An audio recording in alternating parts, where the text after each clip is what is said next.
E quel frustato celar si credette, bassando il viso, ma poco li valse.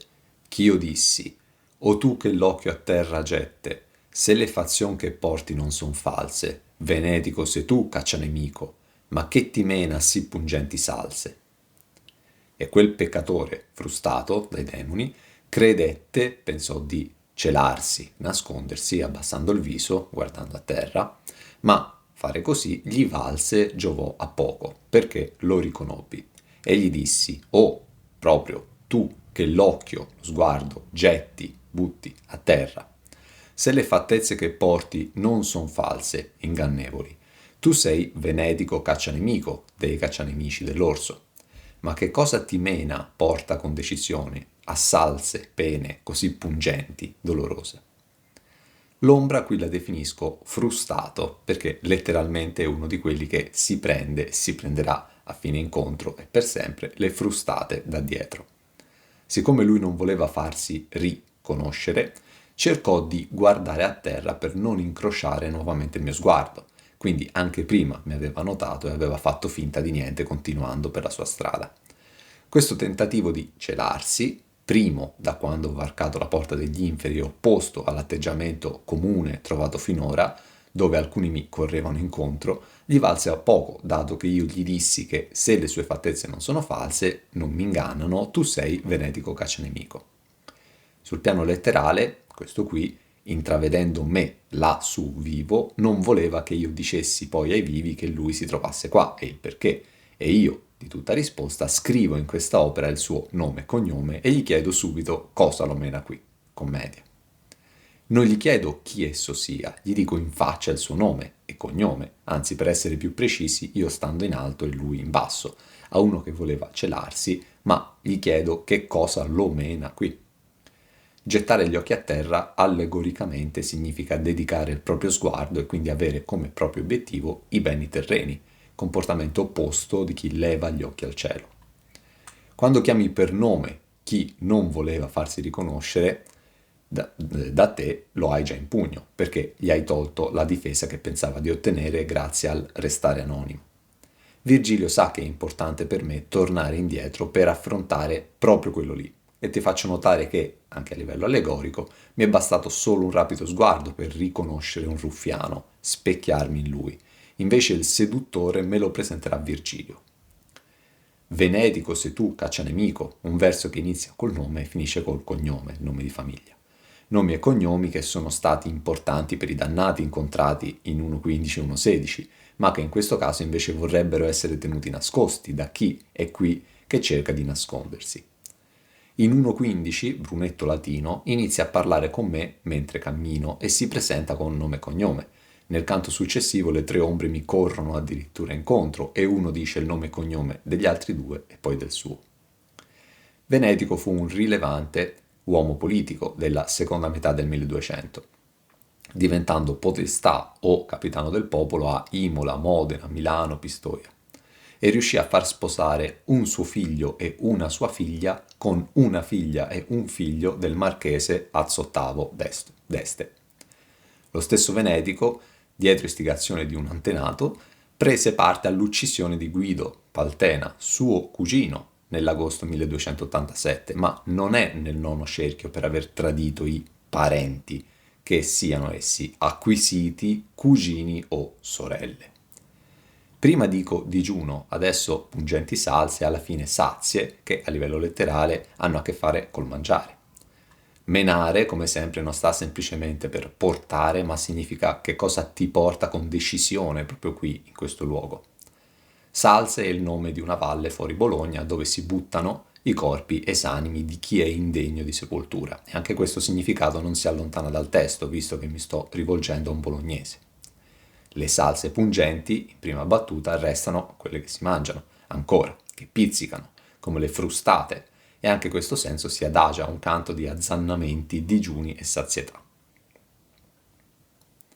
Ed egli a me, malvolontieri, lo dico, ma sforzami la tua chiara favella, che mi fa sovvenir del mondo antico.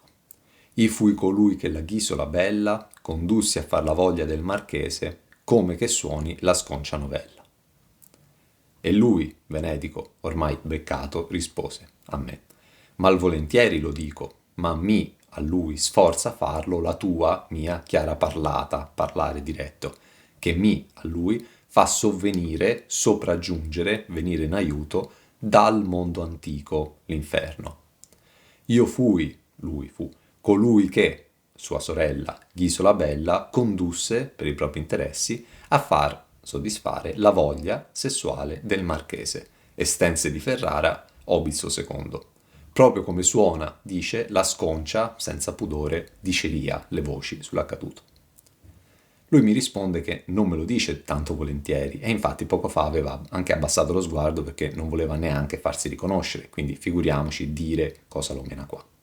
Però a causa della mia chiara favella, il mio parlare chiaro, con riferimento al fatto che l'ho appena chiamato per nome e cognome e ho usato anche la parola salse, si deve sforzare a farlo. Un mio parlare deciso e coraggioso, con una cadenza fiorentina, elogiata dal dannato. Sovvenire non significa ricordare, come tra poco invece recati a mente, ma sopraggiungere, venire in aiuto, soccorrere, come in tutte le altre 6 ricorrenze di quest'opera. 1,17 fa che tu m'abbracce, ma esso, Virgilio, ch'altra volta mi sovvenne, ad altro forse, non è che mi ricordò un'altra mia incertezza. 1,33 se vuoi chi ti sovvenga, che io ti aiuti, non che io ti ritorni in mente, dimmi chi tu sei. 2,1 da me non venni, donna scese dal ciel, per li cui prieghi, della mia compagnia costui, sovvenni. 2,22 io li sovvenni, e i lor dritti costumi fer dispregiare a me tutte altre 7. 2,23 se prima fu la possa in te finita, di peccar più, che sovvenisse l'ora, non che mi sono ricordato l'ora, del buon dolor che a Dio ne rimarita.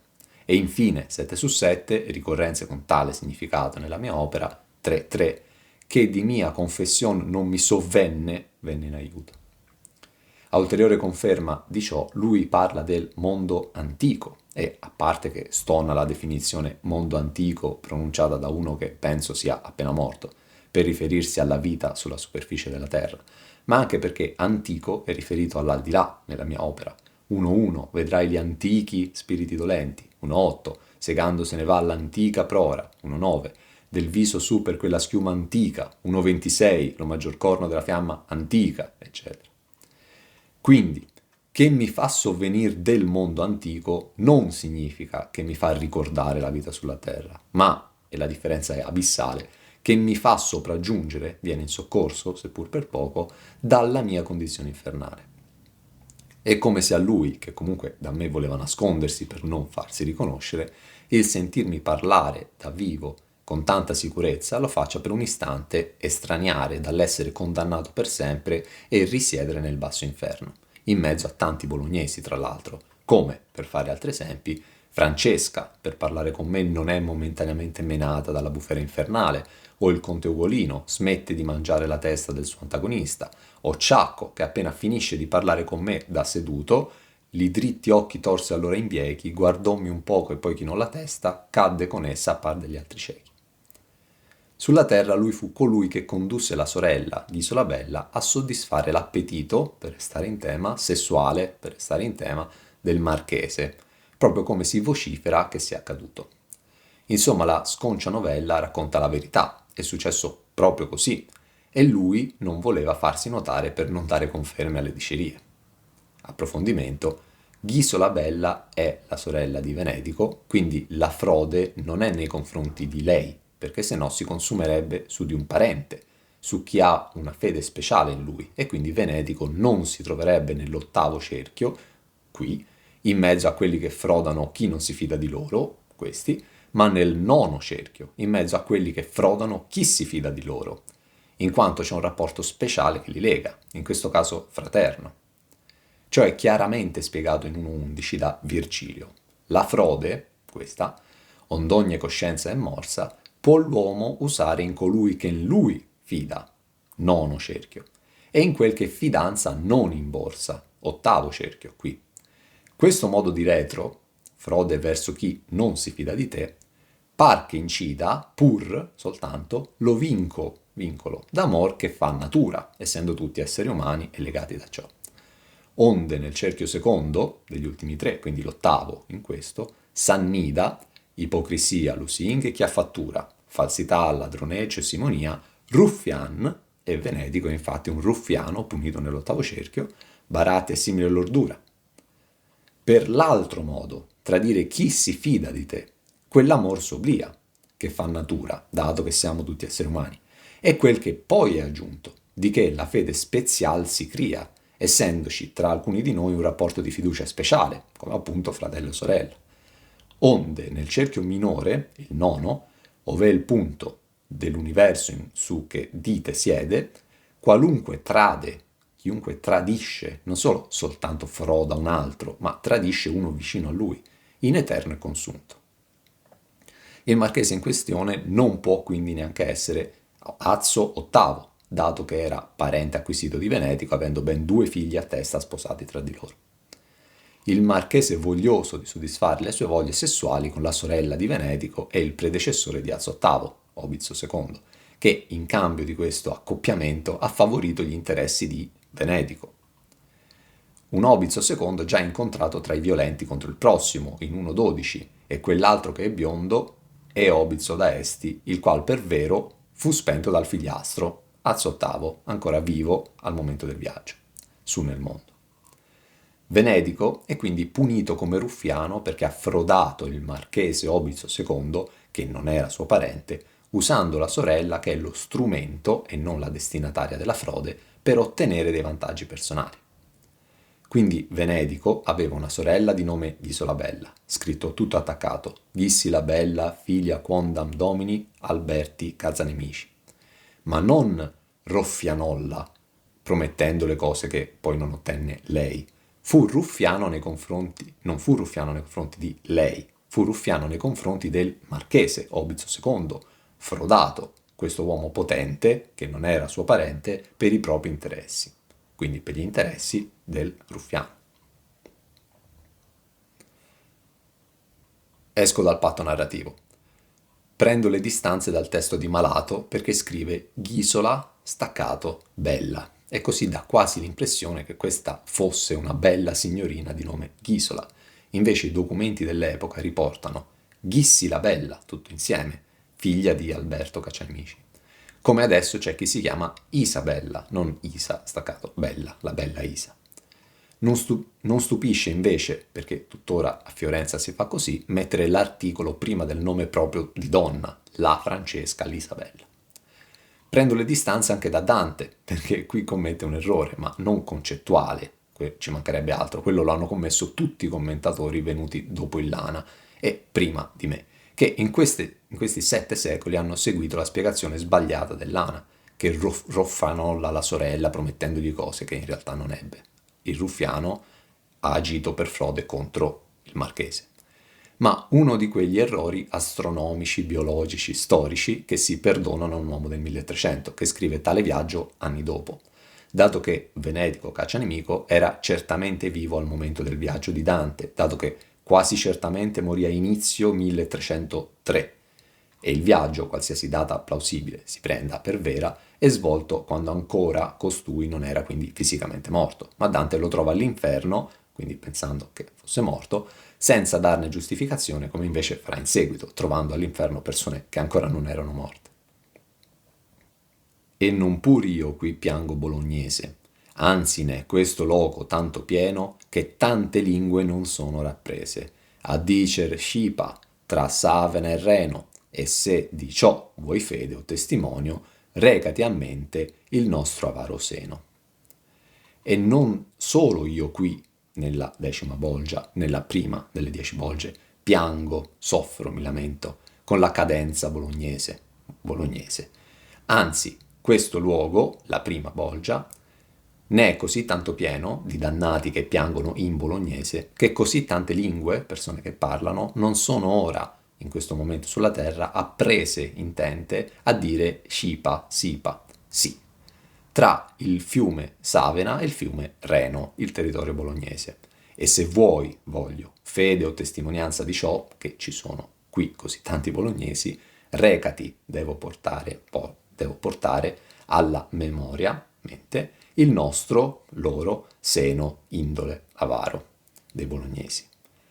Lui è stato riconosciuto e si è sentito costretto anche a dire cosa lo mena qui, quindi si rifà almeno un po' dicendo che lui non è l'unico di Bologna, anzi qui è pieno di bolognesi.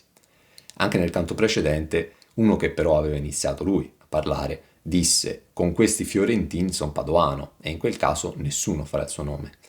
Sipa è una parola comune a Bologna per dire sì, ma ci sono meno persone a Bologna che dicono scipa rispetto a quanti bolognesi ci sono che si lamentano qui.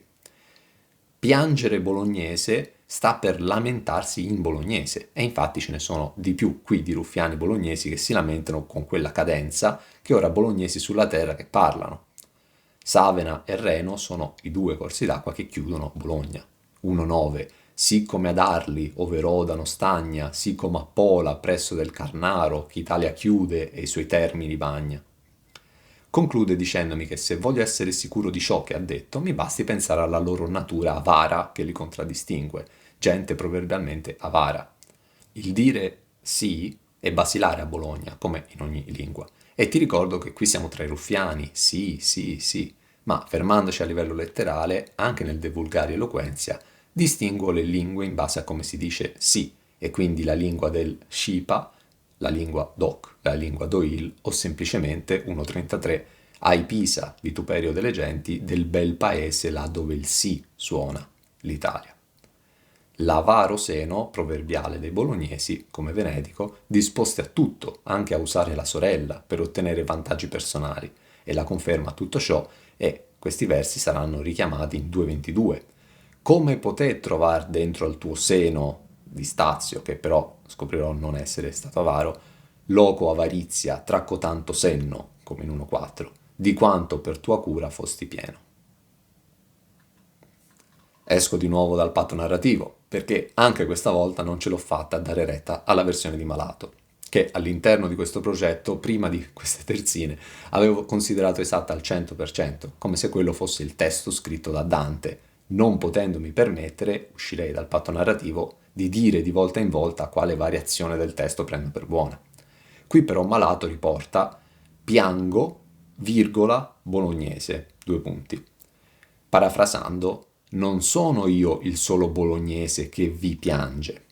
Invece reputo sia corretta l'alternativa piango bolognese, senza punteggiatura, perché sì, si può piangere in fiorentino, si può piangere in bolognese, eccetera. Qui a parer mio l'incomprensione nasce dal non comprendere che in questa opera piangere significhi soffrire, lacrimarsi, cioè lamentarsi, mentre lacrimare significa far cadere le lacrime dagli occhi. E quindi negli inferi ognuno soffre nella sua lingua. 1-3, diverse lingue, orribili favelle, parole di dolore, accenti d'ira. Cosa diversa invece è appunto il lacrimare, come tra poco, tra l'altro, non par lagrime spanda. Vabbè, Iason non lacrima, ma non è che uno possa lacrimare in bolognese, uno possa lacrimare in un'altra lingua o dialetto. Piangere invece sì, perché piangere e lacrimare non sono sinonimi. Ciò è confermato anche dal fatto che questo piange in bolognese e messo in relazione con quanti bolognesi adesso dicano, parlino senza lamentarsi, scipa, sipa. Un uso della parola fondamentale in questo canto che, per arrivare fino a Taide, che è punita come usò la parola, non per come usò il suo corpo. Così parlando il percosse un demonio della sua scuriada e disse: via, ruffian, qui non son femmine da conio. Parlando così, dicendo ciò, lo percosse un demonio con la sua, del demonio, scuriada, frusta dotata di strisce di cuoio. E disse a Venedico: va via, ruffiano, qui non ci sono femmine da conio, usare per ricavarne valore. Lui mi stava dicendo ciò quando un demonio lo frustò e lo offese. Come sempre, vidi demon cornuti con gran ferze che li battien crudelmente di retro, ai come facean lor levar le berze, alle prime percosse, come qui. Il demonio interrompe questo sovvenire del peccatore e lo riporta alla sua realtà infernale, eternamente uguale. Via Ruffian, quindi è uno dei tanti demoni, senza nome a dire chiaramente la colpa, non il dannato, ci mancherebbe. 1.11. onde nel cerchio secondo degli ultimi tre, quindi l'ottavo totale, s'annida Ruffian.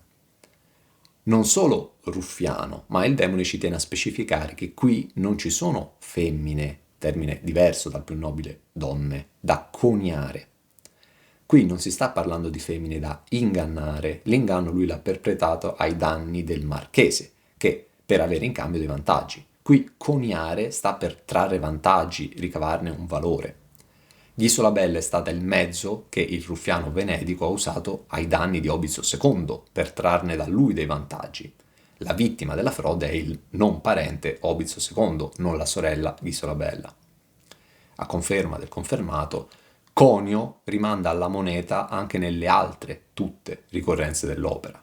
1.30. Sì, io dissi falso e tu falsasti il conio, non falsasti l'ingannato o l'ingannevole. 3.19. Che male ha visto il conio di Vinegia, Venezia. 3.24. Ondio, sì lucida e sì tonda, che nel suo conio nulla mi si inforza. E il plateale 3.29, pagando di moneta senza conio. Tale intervento del demonio chiarifica ancora di più la colpa. Nella fila di Venetico sono puniti ruffiani, quelli che usano qualsiasi mezzo e la frode per ottenere dei vantaggi personali. Attenzione! Come sempre nel testo non c'è scritto che il dannato ammette la sua colpa, non definisce se stesso un ruffiano, ma conferma che fu colui che, eccetera, eccetera, al passato. E il demonio a dire chiaramente, via ruffian. Il demonio colpisce quindi il dannato sia con la scuriada che con le parole. Riguardo a femmine da conio, e quindi femmine da usare per farci soldi, in questo canto ci sarà anche Taide, che di professione faceva la puttana, vendeva il proprio corpo per fare soldi, ma non è punita tra i peccator carnali o tra gli altri, né tra i ruffian né tra i seduttori, ma tra gli adulatori, la bolgia successiva, per come usò la parola, non il corpo.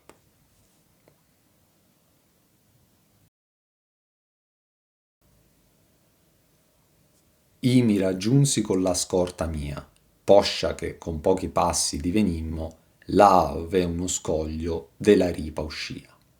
Assai leggeramente quel salimmo, e volti a destra su per la sua scheggia, da quelle cerchie eterne ci partimmo. Io mi ricongiunsi con la mia scorta, colui che mi accompagna. Poi, con pochi passi, divenimmo, arrivammo, là dove uno scoglio, roccia, ponte, usciva dalla ripa, parete rocciosa.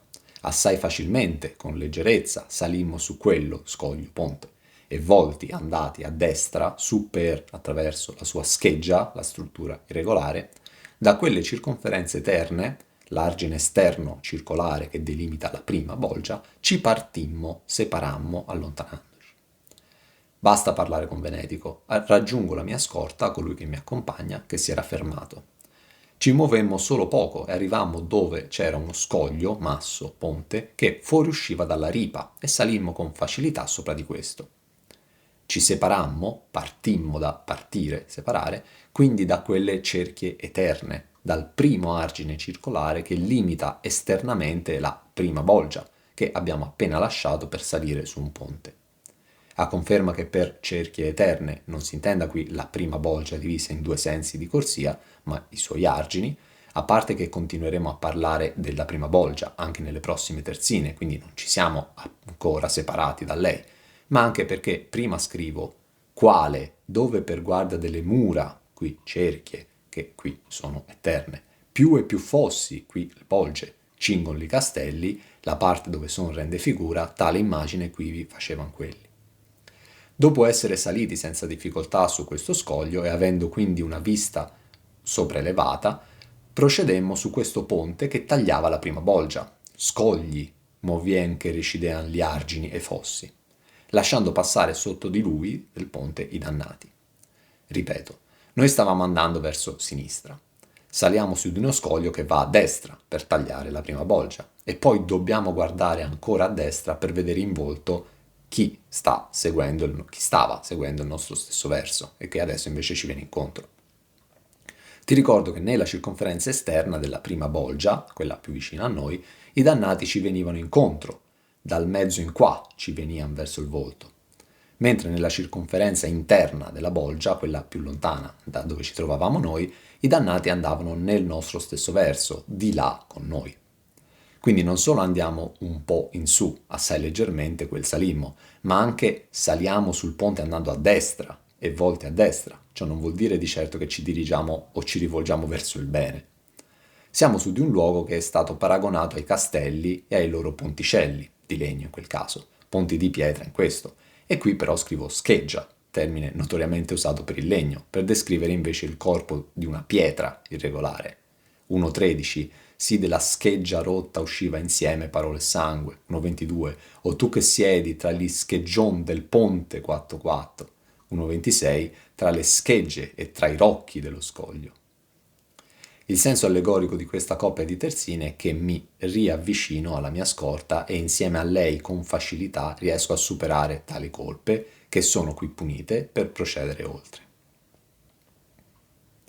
Quando noi fummo là dove il vaneggia, di sotto per dar passo agli sferzati, lo duca disse, attienti e fa che feggia, lo viso in te di quest'altri malnati, ai qual ancor non vedesti la faccia, però che son con noi insieme andati.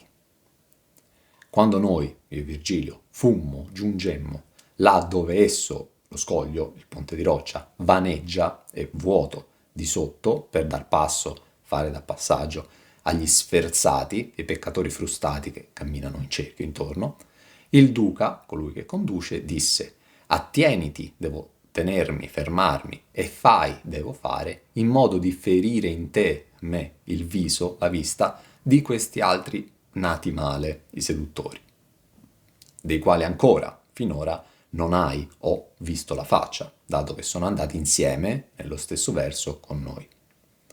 Essendo saliti su quello scoglio, assai leggeramente quel salimmo, arrivammo dove questo era cavo di sotto, assente, vaneggia, per offrire ai dannati un passaggio che non facesse interrompere il loro cammino intorno, eterno. 1.6 sopra lor vanità che par persona, 1.7 che permutasse a tempoli ben vani, 1.10 quando s'appressano son tutto è vano, e a inizio di questo canto, nel dritto mezzo del campo maligno, vaneggia un pozzo. Negli ultimi 4 versi parla il duca, colui che mi conduce, dicendomi in breve che devo fermarmi e guardare in volto chi ancora non avevo visto dato che stava seguendo il nostro stesso verso. In breve dice questo, ma andando nel profondo mi chiede di specchiarmi in loro che ancora non ho affrontato. Qui, fa che feggia, ferisca lo viso in te. In 1.32 un dannato mi dirà, perché cotanto, così tanto in noi dannati ti specchi? Sempre stando sul senso allegorico, non devo capire chi essi siano, ma con attenzione li devo proprio guardare e ferire la mia vista guardandoli in faccia, ai quali ancora non vedesti la faccia. Sempre a livello allegorico, affrontare faccia a faccia una colpa che non ho ancora affrontato. La schiera, traccia, di dannati più vicina a noi camminava in verso opposto al nostro, quindi li ho visti già in faccia. Noi andavamo verso sinistra, quindi loro verso destra. Adesso che siamo andati a destra per salire su questo ponte, dovrò di nuovo guardare a destra per vedere anche questa seconda schiera, traccia, di dannati venirmi incontro. Del vecchio ponte guardavam la traccia, che venia verso noi dall'altra banda, e che la ferza similmente scaccia. Dal vecchio ponte guardavamo, rivolte a destra, la traccia, fila, i seduttori, che veniva verso di noi dall'altra parte, la circonferenza interna della prima bolgia, e che la sferza, la frusta, scaccia, colpendoli da dietro, allo stesso modo dell'altra fila. Ecco che compare di nuovo la parola ponte per parlare di questi ponti infernali. Infatti vecchio, come prima antico, invece per quelli terreni ho usato sempre in questo canto il termine ponticelli. Eravamo sul ponte e guardavamo a destra, quindi vedevamo venirci incontro la fila di dannati che prima camminava nel nostro stesso verso, venirci invece adesso incontro. Anche dall'altra banda questi venivano colpiti da dietro dai demoni cornuti, proprio come quelli che finora abbiamo visto in faccia perché ci venivano incontro. Insomma, tutte e due le colpe vengono punite allo stesso modo, spostandosi più velocemente di un passo normale, una nel verso opposto dell'altra, frustate da dietro. Però una, questa dei seduttori, è più vicina a dite. Ponte non è qui l'unica parola a ricomparire, dato che insisto anche sul concetto di ferza, con le sue sfumature di ferze, sferzati, scuriata. E il buon maestro, senza mia dimanda, mi disse, guarda quel grande che vene, e per dolor non par lagrime spanda, quanto aspetto reale ancor ritiene. Quelli e Iason, che per cuore e per senno, li colchi del monton privati fene. E il buon maestro, colui che insegna, senza che io gli ponessi una mia domanda, mi disse, guarda quel grande che viene verso di noi, e, nonostante il dolore, non pare, mostra, spendere, versare lacrime, lacrimare. Quanto aspetto regale dal re ritiene, trattiene ancora. Quello è Iason, Giasone, che attraverso il cuore, petto, coraggio, e attraverso il senno, testa, intelligenza, fece i colchi, abitanti della Colchide, privi, del montone, il vello d'oro. Il buon maestro, colui che insegna bene, mi insegna a parlare senza che io gli ponga alcuna domanda, a parte che sa ciò che penso, ma sa cos'è importante per me che io sappia, come in 1.13, ond'io a lui, Virgilio, domanda al tuo ancora di quel che credi che a me satisfaccia. Ecco che tra i dannati, tra i peccatori, tra i puniti nel basso inferno, incontro un altro grande, addirittura con aspetto reale, che riesce a non lacrimare nonostante la sofferenza. Questo è il terzo e sarà l'ultimo grande che incontro all'inferno. Dopo 1.5 vedi il grande Achille, pagano. 1.14 chi è quel grande che non par che curi l'oncendio, Capaneo, pagano. E adesso lui, guarda quel grande Iason, pagano. Nel secondo caso sono io a definire grande il soggetto in questione, negli altri due è proprio Virgilio a farlo. Grande per ciò che fece tra gli uomini, ma non nel loro rapporto con la diritta via, infatti saranno tutti e tre dannati per sempre. Farinata in 1.10 non viene definito grande, ma magnanimo. In quel canto questa parola compare soltanto per definire il grande scempio che fece l'Arbia colorata in rosso. Riguardo a grande, sommato a aspetto reale, in 1.4 dove dentro al nobile castello trovo genti con occhi tardi e gravi, di grande autorità nei loro sembianti, Virgilio, riferendosi al Cristo sceso al limbo, dice io, Virgilio, era nuovo in questo stato quando ci vidi venire un possente con segno di vittoria coronato. Tra l'altro riesce a contenere il dolore che prova riuscendo a non lacrimare. 1.10 ed è Farinata sergea col petto e con la fronte, come avesse l'inferno a gran dispitto.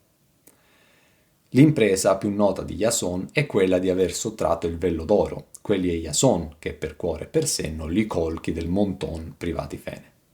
Ci riuscì grazie al suo cuore e al suo senno, come Farinata che si erge con petto, cuore e fronte, senno, e richiamando parzialmente anche 1.16, guidò guerra e benome e in sua vita fece col senno, come qui assai e con la spada. Qui invece spada viene sostituito da cuore. Un cuore coraggioso, certo, ma anche un senno incline a usarlo a proprio vantaggio. Solo per farti capire l'importanza di Giasone, lui stesso, per decidere il capitano che avrebbe guidato la spedizione, propose un'elezione o una lotteria, ma Eracle, parlando a nome di tutti gli eroi, tra i quali Ulisse e altri nomi importantissimi, disse che nessuno sarebbe stato più degno e meritevole del compito di Giasone. Quindi lui fu eletto da questi, definiti gloriosi, parola pesantissima, in 3-2, quei gloriosi, gli argonauti, che passarono al colco, per fare da capitano della prima nave mai costruita nel mito greco, Argo, impresa citata addirittura nell'ultimo canto dell'opera, 3.33, a l'ampresa che fe Nettuno a mirar l'ombra d'Argo. Anche Ulisse guiderà una nave e lui lo troveremo ancora più in fondo, all'inferno. Li colchi del monton privati fene, in quanto privò i colchi, riconquistando la pelle di un magico ariete, da qui monton, che a sua volta era stata rubata da Delfi. Ello passò per l'isola di Lenno, poi che l'ardite femmine spietate, tutti li maschi loro a morte dienno. Ivi con segni e con parole ornate, Isifile ingannò la giovinetta, che prima avea tutte l'altre ingannate. Egli, Iason, passò per l'isola di Lemno, dopo che le ardite femmine che vivevano lì, spietate, senza pietà, diedero la morte, uccisero a tutti i loro maschi. Lì, a Lemno, Iason, con segni, atteggiamenti e con parole ornate, ricche di ornamenti, ingannò Isifile, la figlia del re, la giovinetta, la femminuccia, che prima aveva ingannato tutte le altre femmine dell'isola, salvando il padre invece di ucciderlo. Iason passò con la sua nave Argo e il famoso equipaggio dall'isola di Lenno, l'anno dopo che la popolazione femminile di quell'isola, definita ardita, coraggiosa, qui in senso molto negativo, e spietata, senza pietà, uccise tutta la popolazione maschile. 1.8. Vien tu, Virgilio, solo, e quei io sen vada, che sia ardito intrò per questo regno. E nel canto precedente trovai il duca mio che era salito già sulla groppa del fiero animale, Gerione, e disse a me, orsi è forte e ardito. La pietà è fondamentale nel percorso che sto svolgendo che mi porterà alla salvezza. 1.2. Ma apparecchiava a sostener la guerra sì del cammino e sì della pietade. Queste femmine, non donne, che è un termine più dignitoso, non ebbero pietà, spietate, senza pietà. Dallo 13° delle Metamorfosi di Ovidio, vittorioso Ulisse fece vela verso Lemno, patria di Ispipile, qui Isifile, e dell'illustre Toante, il re, suo padre, terra infamata dall'antica strage dei suoi uomini. Dallo primo delle argonautiche di Apollonio Rodio. Cadde il vento con gli ultimi raggi del sole e giunsero gli argonauti a forza di remi all'isola impervia di Lemno, la terra dei Sinti. Qui, nell'anno passato, tutti insieme gli uomini senza pietà erano stati uccisi dalla violenza delle donne, perché, per fastidio delle legittime mogli, le ripudiarono e nutrivano amore impetuoso per delle schiave predate in Tracia, portate di là dal mare. Era l'ira tremenda di Cipride, da lungo tempo non le rendevano più gli onori dovuti.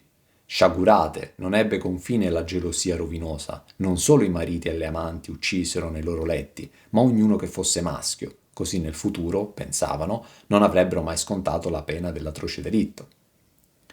Il verso ivi con segni e con parole ornate fa già intravedere la colpa di qualcuno che non si è fatto strada con i fatti e con le parole vere, oneste, ma con i segni e con le parole ornate.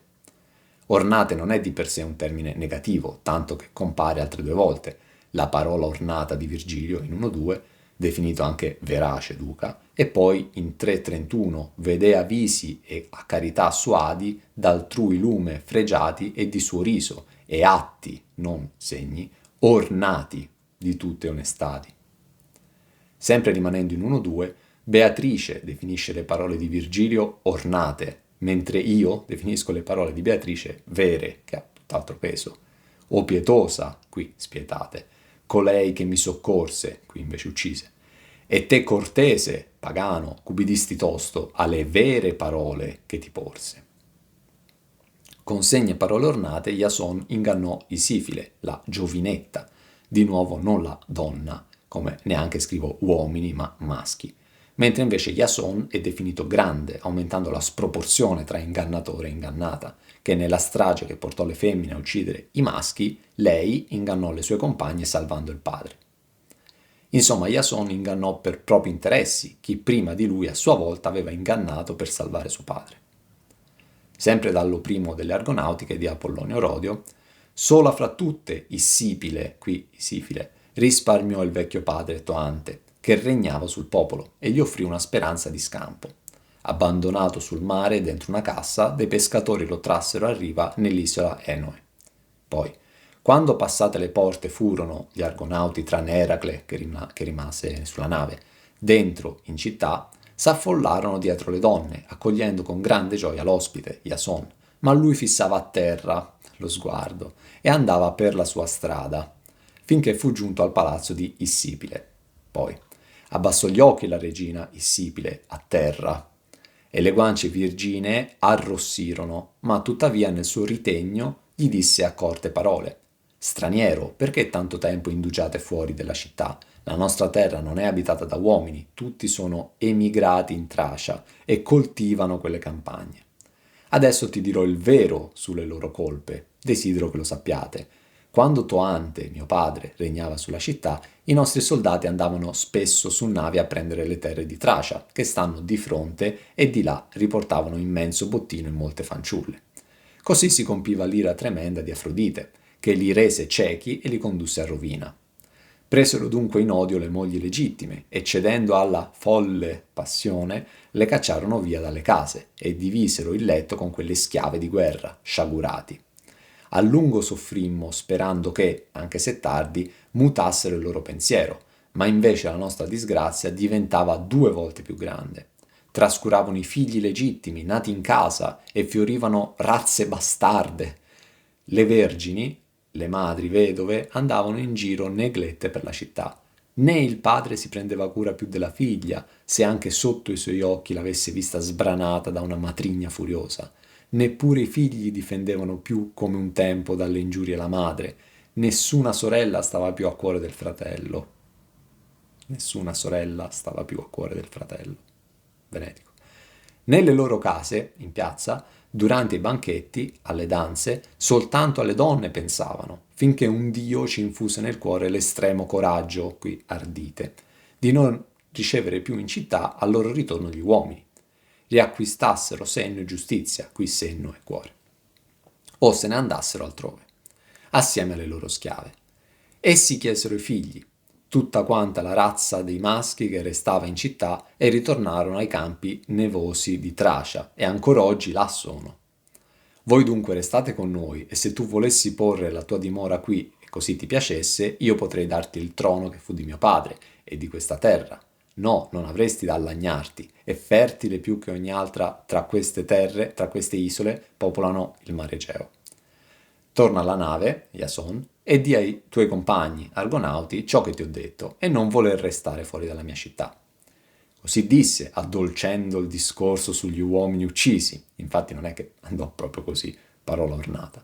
E così Giasone a sua volta rispose, Regina Issipile, al nostro cuore è gradito l'aiuto che tu ci offri, e tanto ne abbiamo bisogno. Tornerò in città quando avrò riferito ai miei compagni tutto, punto per punto. Ma l'isola e il trono saranno tua cura, non è per disprezzo che io li rifiuto, ma incombono su di me imprese angosciose. Poi Eracle rimane sulla barca e poi sgrida ai compagni che non devono ancora trattenersi troppo sull'isola delle donne.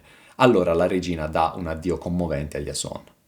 E il figlio di Esone, profondamente commosso, rispose, Issipile, possa quello che hai detto compirsi per il volere divino, ma tu di me, Iason, abbi una migliore opinione. A me basterà la mia patria con il consenso di Pelia, purché soltanto gli dei mi liberino da questa impresa. Ma se non sarà destino che io torni in terra di Grecia, ma navighi sempre lontano, e tu avrai un figlio maschio, lasciòlla quivi, gravida Soletta, quando sarà cresciuto mandalo a Iolco, Pelasga, che sia conforto nella sventura a mio padre e mia madre, se li trova ancora vivi, così che lontano da Pelia, presso il focolare, in casa ricevono le sue cure. Disse e salì sulla nave per primo, e dopo lui salirono gli altri eroi. Dalla fonte ne esce un Iason molto meno seduttore, ingannatore e per i propri fini personali, e giustamente punito con la vendetta per la propria colpa, di come lo descrive Virgilio in poche parole in questi versi.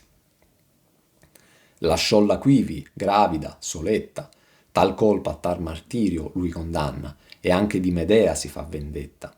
Con lui sen va chi da tal parte inganna, e questo basti della prima valle sapere e di color che in sé assanna.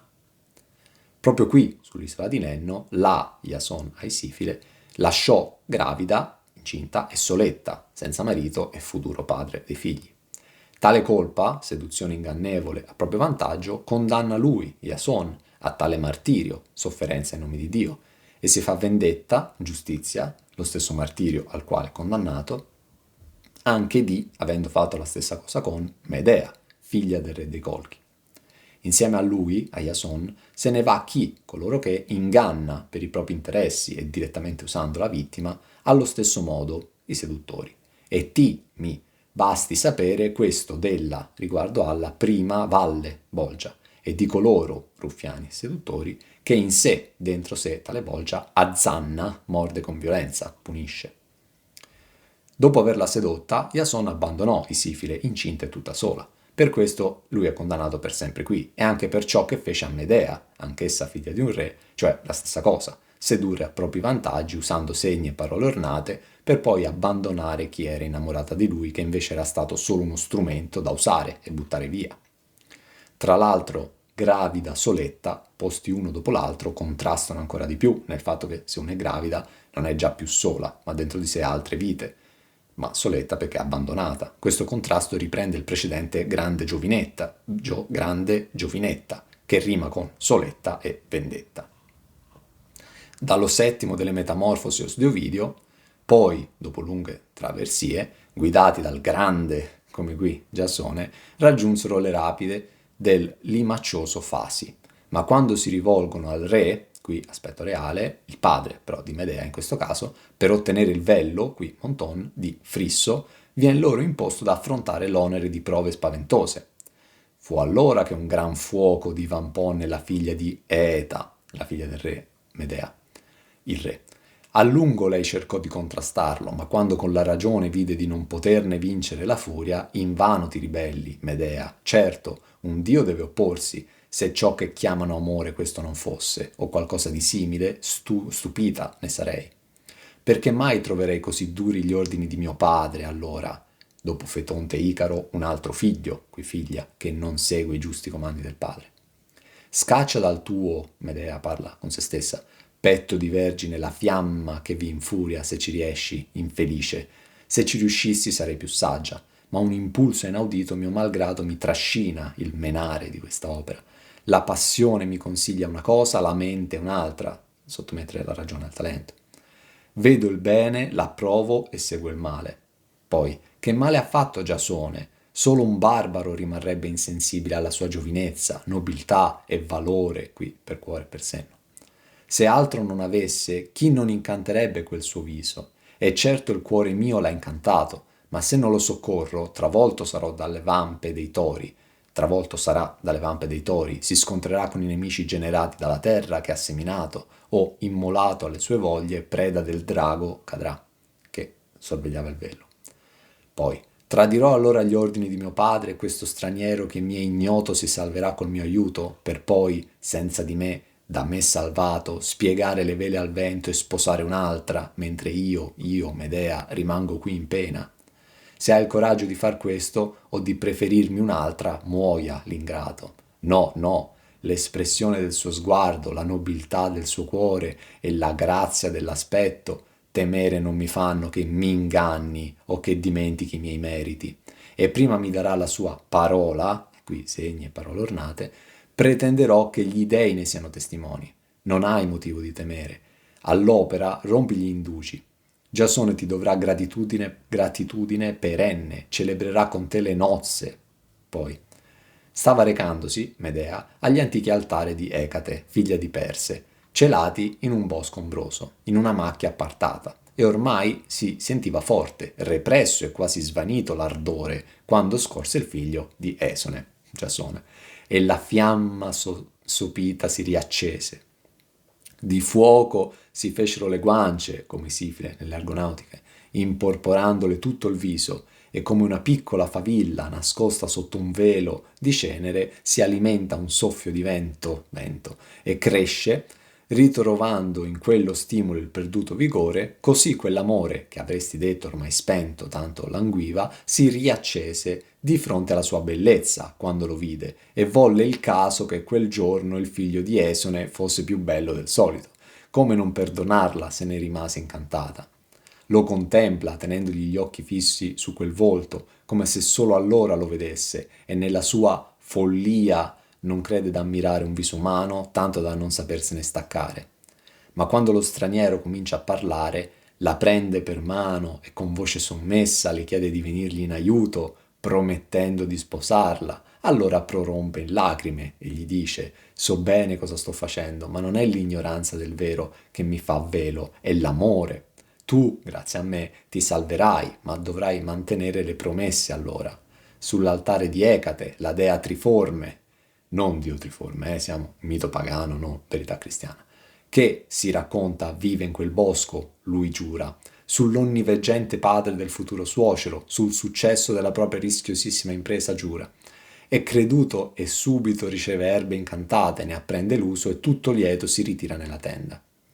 Grazie a tale aiuto supera le prove e poi non restava che addormentare con un filtro il drago insonne, il drago che irto di creste con 3 lingue e denti adunchi era l'orrendo custode dell'albero, sempre mito pagano, non verità cristiana, Genesi, l'albero della conoscenza del bene e del male, il serpente, su cui splendeva il vello.